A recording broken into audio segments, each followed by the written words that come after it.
భారతదేశం రష్యా నుంచి Igla S air defence system emergency procurement చేసింది. దాదాపు 260 కోట్ల రూపాయల డీల్ అంటే ఇది. చాలా అర్జెంటుగా కొన్ని వారాల క్రితమే ఈ డీల్కి సంబంధించి ఇండియన్ గవర్నమెంట్ ఇమీడియట్గా పంపమని చెప్పి అడగగా రష్యా ఇమీడియట్గా ఇగ్లా ఎస్ను ఇండియాకి డెలివరీ చేసిందనమాట. అసలు Igla S air defence system ఏంటి? ముఖ్యంగా ఈ పాకిస్తాన్తో టెన్షన్తో పహల్గామ్ అటాక్ తర్వాత ఇండియా చాలా ఫాస్ట్గా దీన్ని ప్రొక్యూర్ చేసుకుందనమాట. రష్యా చాలా ఇమీడియట్గా ఇండియన్ ఆర్మీకి ఇది డెలివరీ చేసింది. అసలు ఏంటి ఇగ్లా ఎస్? ఇగ్లా ఎస్ అనేది షరాడ్ అంటే very short range air defence system. మనకు తెలుసు డ్రోన్స్, మిసైల్స్ ఇవన్నీ కూడా చాలా చాలా షార్ట్ పీరియడ్లో మనపైన అటాక్ చేస్తూ ఉంటాయి.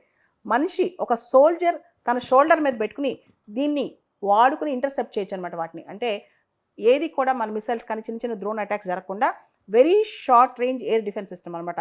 ఒక సోల్జర్ షోల్డర్ మీద ఇది క్యారీ చేసి దాన్ని ఇంటర్సెప్ట్ చేయొచ్చు అనమాట. ఇది చాలా ఇంపార్టెంట్ అనమాట ఇండియన్ ఆర్మీకి ప్రస్తుతం.